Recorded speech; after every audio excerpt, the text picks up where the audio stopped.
can't be franchised and he can't be transition tagged and he can leave and he can open up the bidding for his services, Dak Prescott's going to get a deal north of $60 million a year. It might be more, way more. All right, Harry in the flesh now, the voice earlier. Good to see you, sir. But I'm starting with you, Dog. Do you think the Cowboys should do whatever it takes? No.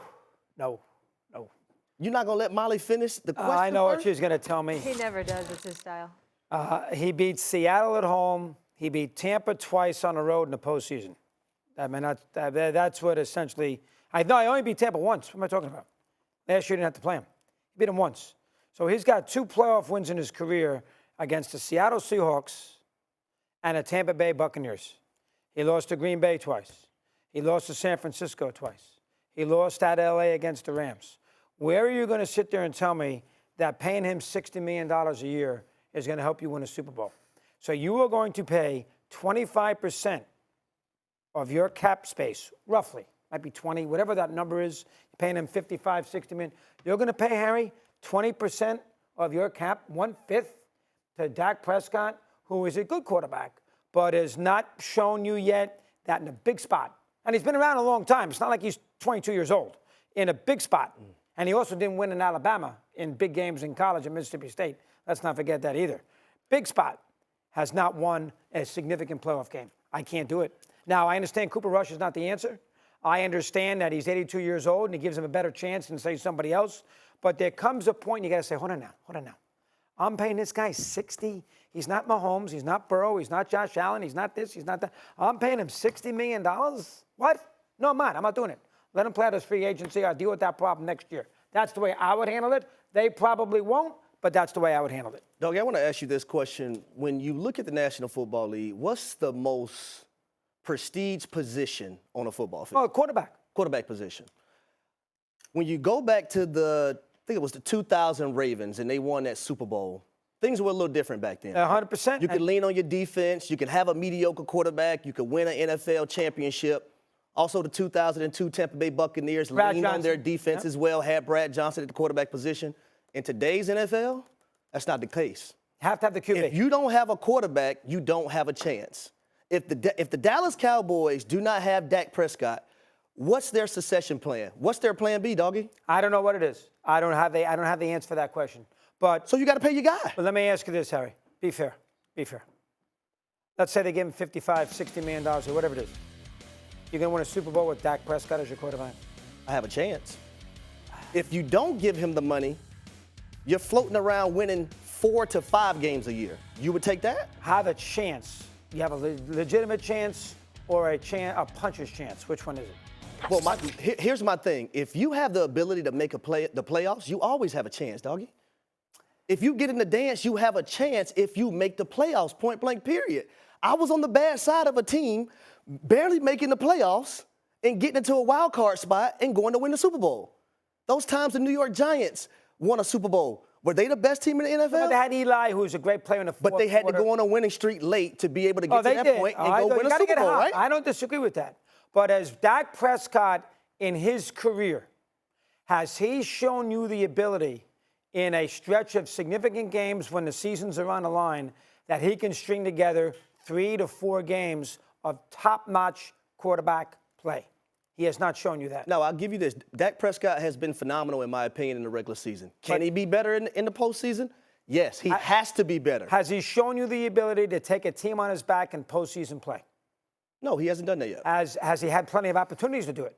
Of course he has. He has 7 opportunities. So what's going to make that change now because you're paying him $60 million? Well, here's my thing. If you don't pay him $60 million, where are you going? That's what I'm asking you. Where is Jerry Jones going? I don't have the answer to that question yet. But that's my point exactly, doggy. If you don't have the answer, then Jerry Jones don't have the answer. I think because you can't go to Trey Lance, same guy that got beat by. Oh, I agree. You can't put him by in. Brock Purdy. I have an answer. Talk to me, Stephen A. Okay. Now I know you want to laugh about Cooper Rush, who's 5-1 as a starter. 5-1 as a starter. But I would ask you to think about what Doggy said in terms of if the money ain't going there, then you have it to go elsewhere. So there's other components on a roster that you can use that money that you would have paid Dak to build elsewhere while still having a relatively serviceable quarterback at the very least. Why do I bring something like that up? I took the liberty, Harry Douglas, of looking up some numbers. Active quarterbacks with most career earnings through the 2023 season. Aaron Rodgers, $342.5 million in his career, 11 wins, 1 Super Bowl, 5 conference title games, right? Matthew Stafford, $328.3 million, 4 wins, 1 Super Bowl title. Russell Wilson, $266.3 million, 9 playoff wins, 1-1 in Super Bowl games, 2 Super Bowl appearances, 1 win, okay?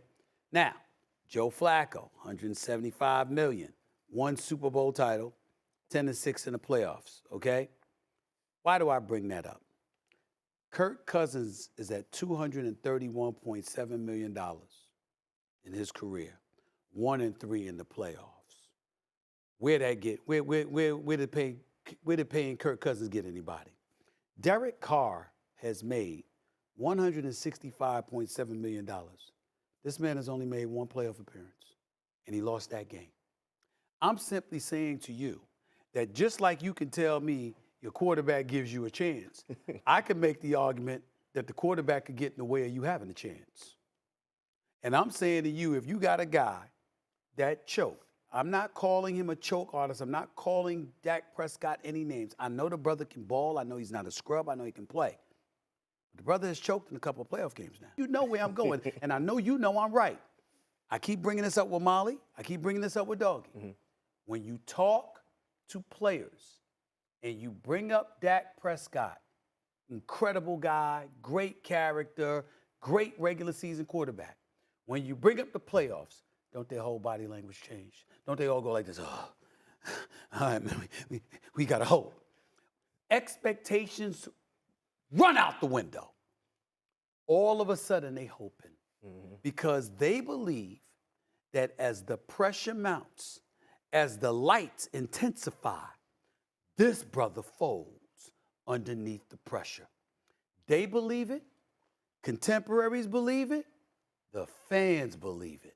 So when you go to Jerry Jones and Stephen Jones and you start talking 60+ million, Adam Schefter, 60+ million. I mean, damn, could you have stopped at the 55 Trevor Lawrence got? You talk about $60+ million, $60+ million. And on top of it all, Dak Prescott did better, some would argue, before he got paid than since he got paid. Think about that. I would say this, when you look at what the market is, and I know everyone wants to ignore what the market is, but you can't ignore it because it's there. We're not arguing the business. We get that. That's what I'm saying. But when you bring up a Trevor Lawrence, I'm saying to myself, we're talking about a guy in Trevor Lawrence who started 8-3 last season and wasn't consistent and didn't even make the playoffs. Pause for 1 second before you continue. I'm also saw Trevor Lawrence season before that came back from a 27-0 deficit and won a playoff game. Okay, but you talking like Dak Prescott hasn't won a playoff game. He's at least won 1. He's won 2. 2 and 5 and 8 years. Trevor Lawrence, how many years he been in the league? I know, but you can't just ignore the simple fact. His second year in the league, he overcame a 27-0 deficit and won a playoff game. Dak Prescott been there 8 years. You got to win three playoff games in the season and win a Super Bowl, right? This brother ain't won 3 in 8 years. We like to pile on Dak Prescott, and I get it. You have to be better in the playoffs. I get it, Stephen A. I know that. I played 10 years. I understand you got to be at your best when it comes to the playoffs. But we be up here talking like Dak Prescott is a complete scrub. No. We're talking about him like he's somebody that folds when the pressure mounts in the playoffs. Be specific. Now, if you're going to hold us accountable for what we're saying, hold us accountable for what we're saying. We ain't saying he ain't scrub. Dak Prescott can ball. That's the crime. Now, if you ain't got it, you ain't got it. It's just like when we sit up here, what do we talk about? We talk about cats that play. When do we comment about scrubs? We don't comment about scrubs because why talk about them? They scrub, they can't help it. Why you knocking them for? They can't help it. They are who they are. But the cats that can ball, suddenly when the moment calls for it, then you can't. That's the crime. That's Dak. Well, here's my thing. If Jerry Jones doesn't want to give him the money, okay, then let him walk and see how your team does. And maybe he will do that. Okay, and we will see how the Dallas Cowboys will be relevant fair. from a football standpoint. Guess what? They'll be relevant from merchandise I'm not saying be and other stupid. sales. I'm not saying be stupid and let him go, but you might want to trade him for some assets, see what he's worth. You can't trade him. He has a no-trade clause. He has a no-trade clause, and that's the problem. You can't trade him. And that's the problem. But Dak Prescott, in my opinion, is in the driver's seat. So he can ask for what he want to ask for. I agree. No, and then he can, from a business his agent, standpoint, Todd he's France, pretty. he can go up against other quarterbacks. From a and what they business get. standpoint, he's sitting pretty. Yeah. There's no doubt about it. And I got it. I'm just simply saying, if you Jerry Jones, you could always sit up there and say 2 playoff victories in 8 years. I can get a lot of cats that could do that. I doubt that. Remember one thing about Prescott quickly? Let's say he plays out his option. He wants to go somewhere else. Most of the good teams have quarterbacks. He's going to go play for a lousy team. Look at San Francisco, the Rams, Cincinnati, Baltimore. We'll go play for Pittsburgh maybe. I guess you could say. Don't throw Vegas out of it. I guess they still need a quarterback. Yeah, that's AFC true. West. You could play for Vegas. Okay, you're right. You caught me. Raiders, they need a QB. I think the Jones. You know I'll be on it, Mad Dog. What now? You know I'll be on it. You're on it. You're sharp. The Raiders, the Cowboys, if I was the owner, I'm letting Dak play for his supper. And by the way, why don't you bring up situations like a Brock Purdy, for example? I mean, in San Francisco, they had Jimmy Garoppolo, Jimmy G. I ain't hear that in a while. Because that doesn't. She is with Jimmy that's G. an anomaly. Well, That doesn't work every day, I just heard Stephen his A. name yesterday because Matthew Stafford, we didn't know if we were going to get the deal done. It would have been Jimmy G. But Oh, my Lord. Adam Schefter was just My thing about Brock Purdy, like, if every team could do that, they would, Stephen A. If every team could find a Mr. Irrelevant to take over their organization. It's not about that. It's about prioritizing finding it because you got to be convinced that this brother is not somebody you should believe in. If you're the Dallas Cowboys with Jerry Jones and Stephen Jones, rather than just playing, trying to hold a hard line with the money that he's coveting, how come you haven't gone out there and found somebody who has a chance at filling those shoes? That's what I'm saying. Maybe they think it's Cooper Rush. Maybe they think it's Trey Lance. Because when you talk about paying Dak Prescott $60 million, I'm telling you, there's cats on his own team that are like, damn, because it's going to cost us money. You see what I'm saying? And that's where the frustration, because you know this better than me. That's where the frustration comes from when he don't step up. Because when he don't step up and he's sitting there on the clipboard just looking down, lift your damn head up. You know you stinking up the joint. Don't be sitting there acting like he's studying. Damn it, you're 2 interceptions. You're down 48-16, and he's looking at the clipboard like this, like, oh, my goodness, what's going on here? No! Lift your head up. Let the camera zoom in on you. Let them see how you're really, really looking and how you're really feeling when you're throwing away another playoff season at the expense of cats trying to get paid. Come on now. Stephen A. Somebody got to say it, so I'm saying If the Dallas Cowboys go out there with Trey Lance and Cooper Rush, they are definitely not making the playoffs. They have no chance. Well, we don't know how they're going to allocate the $60 million they would save from Dak, so we got to be careful there. They might allocate the money perfectly.